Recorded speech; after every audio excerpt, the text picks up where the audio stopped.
Você é um sismólogo e está trabalhando em um observatório geológico. De manhã, dá uma olhada no equipamento que monitora as atividades sísmicas e ajusta os instrumentos. Depois, inspeciona os movimentos das placas tectônicas. Mas, de repente, um dos dispositivos mostra um sinal estranho. É como um pequeno terremoto. Você registra esse empurrão e continua trabalhando, mas o sinal repete mais uma vez. Um tempo depois, os dispositivos o corrigem pela terceira vez. Você entende que isso não é um terremoto, pois o sinal está fraco demais. Ele se repete a cada 26 segundos e parece uma pulsação. A do coração humano acontece perto do centro do peito. A do planeta também vem do centro, o Equador. Você liga para especialistas no assunto e conta sobre o fenômeno inusitado, mas ninguém sabe explicar o que é. E para dificultar ainda mais, não consegue determinar a fonte da pulsação. Então chega ao lugar de onde vem a vibração e não encontra nada. O chão ainda pulsa debaixo de seus pés, mas é impossível entender o motivo. Nos anos 60, a pulsação chamada microsismo foi descoberta por sismólogos nos Estados Unidos. Mais de 50 anos se passaram, mas os cientistas do mundo inteiro ainda não sabem a natureza desse fenômeno. É como se o nosso planeta tivesse um coração escondido dentro da crosta, batendo a cada 26 segundos. Segundo pesquisadores, esse coração pode estar localizado na parte sudeste ou equatorial do Oceano Atlântico, no Golfo da Guiné. Essa região é chamada de Golfo do Biafra. No inverno, a pulsação fica mais forte, mas depois enfraquece de novo no verão. Quando os cientistas começaram a explorar o local, chegaram a uma teoria de que o oceano poderia estar criando esse fenômeno. As ondas batem na plataforma continental do planeta e o impacto disso deforma o fundo do oceano. Uma mão humana que bate em uma mesa segue o mesmo princípio. Fique de um lado dela e coloque suas mãos sobre ela. Peça a outra pessoa para bater no outro lado. Você sentirá uma vibração. Ao se chocar com o litoral, as ondas do mar criam um efeito parecido. Alguém pode refutar essa ideia, dizendo que há ondas no mundo todo, não só no Equador? Sim, mas é lá que o Sol mais aquece o nosso planeta. A energia dele causa tempestades e ventos poderosos e acelera as correntes e ondas marinhas. Outra coisa, em 1980, alguns geólogos descobriram que os tremores da Terra se tornavam mais intensos durante tempestades, ou seja, quando as ondas batiam no litoral com mais força. Nem todos os cientistas concordaram com essa teoria. Alguns acreditavam que o planeta estava pulsando por causa da atividade sísmica. A vibração estaria vindo de um vulcão localizado em uma das ilhas do Golfo do Biafra, e quanto mais perto dele, mais forte ela ficava. Mas observações complementares mostraram que os tremores da Terra aconteciam em todas as partes do Golfo da Guiné. É por isso que os pesquisadores não conseguem provar nenhuma dessas teorias. Nosso planeta pulsa não só de dentro para fora. A Terra é cercada por um halo fino e luminoso, que está constantemente mudando de formato e exibindo cores diferentes. Se você observar nosso planeta com equipamentos especiais, verá que ele está dentro de uma bolha pulsante irregular, localizada a uma altitude de 80 a 640 quilômetros acima da nossa superfície. Essa bolha é chamada de ionosfera. Trata-se de uma camada de partículas carregadas que separa a atmosfera superior do espaço. Em outras palavras, é a fronteira entre a região onde você ainda consegue respirar e o total vácuo do espaço. A Estação Espacial Internacional viaja dentro da ionosfera. A maioria dos nossos satélites também se move dentro das fronteiras dessas bolhas pulsantes. Esse fenômeno natural pode tanto ajudar quanto atrapalhar a operação de sistemas de comunicação e navegação, e auxilia os sinais de rádio e de GPS a chegarem em nossos celulares. Mas também pode instabilizar conexões. Tudo depende do número e da densidade das partículas carregadas. A luz solar tira 1 ou 2 elétrons dos gases que rodeiam nosso planeta, e eles se tornam as partículas carregadas que compõem a ionosfera. Ela está sempre mudando de formato e de tamanho. Isso acontece porque o planeta gira ao redor do próprio eixo e a luz solar cai sobre ele de forma irregular. Durante o dia, a ionosfera é sempre maior do que à noite. Por causa disso, ela fica pulsando e está sempre em movimento. Essa instabilidade diminui a vida útil dos satélites em órbita e geralmente os coloca fora de área. Os sinais de rádio e de GPS passam pela ionosfera e são refletidos a partir das partículas carregadas. Depois, voam longe para seus destinos: celulares, navegadores e outros aparelhos eletrônicos com GPS e receptores de rádio. Além de pulsar, nosso planeta também está fazendo um ruído. O barulho que a Terra produz é chamado de ozumbido. É impossível gravar esse som. Mesmo assim, entre 2 e 4% da população do planeta consegue ouvi-lo. No mundo todo, pessoas que não se conhecem falam sobre um zumbido estranho, que interrompe o sono delas e não as deixa se concentrar em nada. Esse barulho as segue por toda parte. Talvez você também o ouça, e só não prestou atenção ainda. Mas Assim que se der conta da existência dele, não conseguirá mais parar de ouvi-lo. Alguns moradores de uma pequena vila na Escócia descrevem esse som como espesso e de baixa frequência. Existe até um site na internet com um mapa mostrando os locais onde pessoas do mundo todo registram e descrevem esse barulho misterioso. Quase em toda parte é uma vibração de baixa frequência, praticamente imperceptível ao ouvido humano. Às vezes, há quem diga que se assemelha ao ruído de um avião voando pouco acima da cabeça, só que um pouco mais silencioso. Tem quem o descreva como o som de um motor de caminhão ligado no quintal. O zumbido está na rua quando elas chegam em casa e fica mais alto quando se deitam na cama. Se você escuta isso também, pode marcar sua localização no mapa. Há registros do século XIX que descrevem um barulho parecido com um zumbido. Mas a mídia começou a falar sobre isso pela primeira vez nos anos 70 na Inglaterra. Desde então, muitas teorias foram criadas, tanto por cientistas quanto por aqueles que tentam captar o ruído. Existe até uma hipótese que alega que ele vem do trânsito em alta velocidade das rodovias ou dos muitos aviões voando céu afora. A uma distância de 640 anos-luz do Sol, os cientistas descobriram o planeta WASP-76b, onde chove ferro. Ele fica muito próximo ao seu Sol e sempre voltado com o mesmo lado para este astro. O termo para isso é a rotação sincronizada. A temperatura no lado ensolarado é tão alta que os metais derretem e evaporam ali. A outra metade do planeta é frio o suficiente para que os metais se condensem de novo e caiam como chuva. Falando em rotação sincronizada, nossa Lua funciona da mesma maneira. Não há lado escuro no nosso satélite. Ela fica sempre voltada para nós com o mesmo lado. Quando a Lua está entre a Terra e o Sol, o que chamamos de lado escuro fica bem iluminado. Simplesmente não podemos vê-la do nosso planeta. Um estudo recente afirma que a Lua tem uma cauda. Todos os meses ela envolve o nosso planeta como um lenço. É uma cauda delgada composta de milhões de átomos de sódio e ela segue o satélite natural da Terra. Nosso planeta viaja regularmente direto por ela. Os ataques de meteoros explodem esses átomos de sódio da superfície da Lua e avançam para o espaço. Você não vai acreditar, mas a Lua parece estar encolhendo. O satélite natural da Terra agora é 45 metros menor do que costumava ser centenas de milhões de anos atrás. A razão para esse fenômeno pode ser o resfriamento do interior da Lua. Isso também poderia explicar os terremotos que sacudiram a superfície do satélite natural do nosso planeta. Os astrônomos descobriram recentemente que Marte é sismicamente ativo. Martemotos ocorrem lá regularmente. Durante vários dias de cada mês, a Lua permanece entre o Sol e o nosso planeta. É quando a gravidade da Terra pega aquela cauda de sódio. O nosso planeta arrasta em uma longa faixa que envolve sua atmosfera. Essa cauda lunar é totalmente inofensiva. Ela também é invisível ao olho humano, pois é 50 vezes mais escura do que você pode perceber. Mas durante esses dias raros, telescópios de alta potência podem detectar o brilho amarelado e fraco dela no céu. A cauda parece um ponto brilhante, com 5 vezes o diâmetro da Lua cheia. Acontece que existem muitos planetas no universo, e até na Via Láctea, que tem água líquida ou congelada sobre eles. O mais próximo está dentro do nosso sistema solar. É a Europa, uma das luas de Júpiter. Os cientistas têm quase certeza de que embaixo da sua superfície congelada existe um verdadeiro oceano. Mas é muito cedo para se animar sobre a possibilidade de vida em tais planetas. A água líquida é apenas uma das muitas coisas necessárias para que a vida apareça em um planeta. Uma estrela na galáxia GSN O69 provavelmente se transformará em um planeta do tamanho de Júpiter nos próximos trilhões de anos. Isso pode acontecer por causa dos encontros regulares da estrela com um buraco negro. Primeiro, os astrônomos notaram explosões incomuns de raios-x estranhamente brilhantes. Eles dispararam a cada 9 horas. Depois de estudar esse fenômeno por algum tempo, os cientistas perceberam que era uma estrela se movendo em uma órbita única em torno de um buraco negro. E aqueles flashes deslumbrantes era o material sendo sugado da superfície da estrela pelo buraco negro. Descobriu-se que, ao longo de milhões de anos, o buraco negro já havia transformado a gigante vermelha em uma anã branca. E esse processo não vai parar.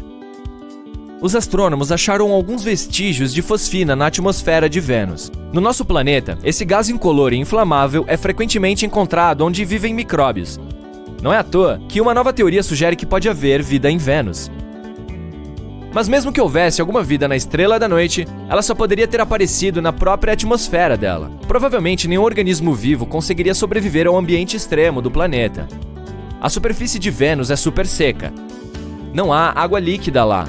e a pressão é 90 vezes maior do que na superfície da Terra. As temperaturas geralmente passam dos 482 graus Celsius. Isso é calor suficiente para derreter alguns metais. Quanto a passar férias lá, agradeço, mas fica para a próxima. Na verdade, existe um lugar a milhões de anos-luz de distância, onde é uma nuvem espacial flutuante feita inteiramente de água.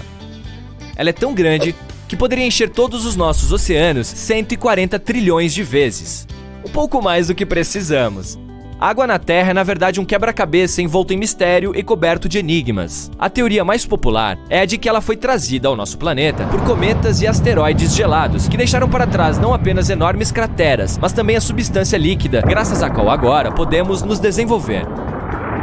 Mas no espaço há muita matéria orgânica, e sob condições específicas, ele poderia produzir tanta água que seria suficiente para encher nossos oceanos milhares de vezes. Os pesquisadores realizaram um experimento no qual, aquecendo essa matéria orgânica, obtiveram água limpa e óleo. Se isso for confirmado em estudos futuros, pode significar que até o petróleo surgiu na Terra não apenas graças a restos fossilizados de vidas e seres vivos, mas também ao espaço sideral. Pode haver cerca de 6 bilhões de planetas semelhantes à Terra apenas na Via Láctea. Os dados mais recentes mostraram que 1 a cada 5 estrelas parecidas com o Sol podem ter pelo menos um planeta em sua zona habitável. E não é qualquer planeta. Ele tem um núcleo e uma superfície rochosos e é de tamanho comparável ao da Terra. Estando dentro da zona habitável da sua estrela, tal planeta teria grandes chances de se tornar o lar de criaturas vivas. Micróbios, pelo menos. Se existem bilhões desses planetas na nossa galáxia, você pode dizer com segurança que pelo menos um deles não é apenas habitável, mas já habitado. Dizem que em algum lugar por aí existe uma caneta que pode funcionar em gravidade zero, em temperaturas extremas e até debaixo d'água. Dizem que essa caneta pode escrever em praticamente qualquer superfície e funciona até mesmo de cabeça para baixo ou quando a temperatura no seu entorno está a 300 graus Celsius. Dizem que a NASA gastou milhões ou provavelmente bilhões de dólares e quase uma década para desenvolver essa caneta. O problema com canetas esferográficas no espaço é que elas não funcionam nas condições de ausência de peso. Tinta não consegue fluir para a bola normalmente, já que a gravidade não a afeta.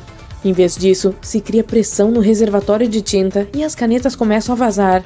Algum tempo atrás, a NASA usava lápis, mas lápis de madeira eram considerados um risco de incêndio na maioria das naves espaciais. Tudo porque naquele momento, a atmosfera dentro das naves era 100% de oxigênio. A necessidade de uma super caneta era óbvia. Mas pouco importa os rumores, a NASA não criou tal caneta, gastando uma fortuna na pesquisa. Seu desenvolvimento foi patrocinado por Paul C. Fisher, da Fisher Pen Company, com sede em Chicago. Ele gastou mais de $1 milhão e quase 10 anos para fazer um cartucho de tinta pressurizada. Era para permitir que as canetas espaciais funcionassem em gravidade zero e outras condições extremas. Eventualmente, eles conseguiram uma caneta que poderia escrever a uma temperatura de menos 35 a 120 graus Celsius, o que é realmente impressionante, não é? A caneta foi patenteada em 1966 e um ano depois, após realizar vários testes completos, a NASA começou a fornecer essas canetas aos astronautas da Apollo. Curiosamente, os rumores sobre a NASA gastar uma quantia insana de dinheiro no desenvolvimento de canetas espaciais circulam há décadas. Tais rumores foram desmentidos muitas vezes, mas eles surgem de novo e de novo. Muitos filmes de ficção científica podem fazer você acreditar que tudo o que acontece no espaço é acompanhado por algum tipo de efeito sonoro, o que é um equívoco. No espaço, ninguém vai te ouvir gritar. E você sabe por quê? Não há ar no espaço, é um vácuo quase perfeito, e as ondas sonoras não viajam através de um vácuo. Elas não conseguem alcançar seus tímpanos e fazê-los vibrar, enviando sinais para o seu cérebro. Mas é uma coisa boa, especialmente para astronautas em caminhadas espaciais. Se não fosse pela tranquilidade do espaço, eles ficariam constantemente sobrecarregados pelo barulho das tempestades solares. Aqui vai mais uma. Todos os cometas têm caudas lindas e longas. Não é nada além de um equívoco popular. Na realidade, os cometas são corpos espaciais muito difíceis de detectar. Eles geralmente passam muito longe das estrelas. Lá, na escuridão do espaço, eles permanecem bastante inativos e completamente congelados. Os cometas só obtêm caudas quando se aproximam de uma estrela. É quando eles começam a se aquecer. Esse processo faz com que eles formem algum tipo de atmosfera nublada, que é chamada de coma, e uma cauda distinta. A cauda sempre aponta para longe da estrela que influencia o cometa. Isso acontece porque a cauda é soprada na direção oposta pela radiação solar e ventos solares. É por isso que a cauda muitas vezes pode estar na frente do cometa, não atrás. Agora vamos dar uma olhada em um ano-luz. Essa mesma noção nos faz acreditar que falamos sobre o tempo, mas na realidade, os anos-luz medem a distância. A definição da NASA de um ano-luz é assim: a distância total que um feixe de luz, movendo-se em linha reta, percorre em um ano. E como a luz se move a uma velocidade de 300 mil km por segundo, um ano-luz equivale a quase 10 trilhões de quilômetros. Ei, faça as contas! As pessoas geralmente acreditam que no espaço se experimenta gravidade zero, daí a ausência de peso que os astronautas sentem na Estação Espacial Internacional. Mas isso não é exatamente verdade. A gravidade é uma das forças mais importantes que existem no universo. Graças a ela, a Lua pode orbitar a Terra e o Sol não flutua para longe da nossa galáxia, a Via Láctea. Mas os astronautas da EEI não experimentam a ausência total da gravidade, mas sim a microgravidade, o que significa gravidade muito pequena.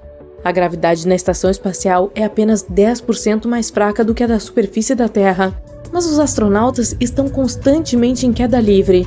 A nave espacial, as pessoas dentro e todos os objetos a bordo continuam caindo para frente, não para baixo, mas ao redor do nosso planeta, seguindo uma órbita específica. E como todos eles estão caindo juntos, a tripulação e as coisas dentro parecem estar flutuando.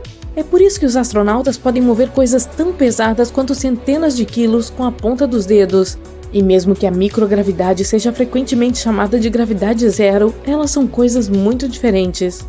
Pode parecer que o Sol está sempre pegando fogo, pelo menos é o que parece nas fotos, mas na realidade nossa estrela é uma bola gigante de gás. Reações nucleares acontecendo em seu núcleo o tempo todo fazem o Sol queimar. A cada segundo, centenas de milhões de toneladas de hidrogênio são convertidas em quase a mesma quantidade de hélio. Durante esse processo, enormes quantidades de energia são liberadas como raios gama, então esses raios se transformam em luz. Em outras palavras, o Sol emite luz ofuscante e calor incrível, mas na verdade não está em chamas porque não tem oxigênio no processo. Um ser humano pode explodir se entrar no espaço sem um traje espacial. Bom, ao contrário da crença popular, tirar um traje espacial durante uma caminhada espacial não será tão dramático quanto é frequentemente retratado em filmes. Uma pessoa simplesmente perderá a consciência devido à falta de oxigênio após 15 segundos de estar no espaço sideral sem proteção. Antes que isso aconteça, a pessoa deve expirar o máximo de ar possível. Caso contrário, esse oxigênio danificará seus pulmões por dentro. Então, sem a proteção do traje espacial, que é como uma mini nave espacial, a pressão dentro do corpo diminuirá. Isso causará problemas ainda mais sérios. E mesmo que essa pessoa definitivamente não exploda, ela não vai querer ficar do lado de fora por muito tempo. Uma vez que explodem, as estrelas não deveriam voltar à vida. Mas algumas estrelas, de alguma forma, sobreviveram à grande explosão de supernova. Essas estrelas zumbis são bem raras. Os cientistas encontraram uma muito grande chamada LP 40365. É uma anã branca parcialmente queimada. Uma anã branca é uma estrela que queimou todo o hidrogênio, e esse hidrogênio era anteriormente seu combustível nuclear. Neste caso, a explosão final foi talvez mais fraca do que normalmente deveria ser, não poderosa o suficiente para destruir toda a estrela. É como se a estrela quisesse explodir, mas sem conseguir, e é por isso que parte da matéria dela ainda sobreviveu. Uma dessas estrelas zumbi costumava ser uma anã branca, ou apenas o que sobra após uma explosão. Ela devorou uma boa parte de outra estrela e, surpreendentemente, conseguiu explodir mais uma vez.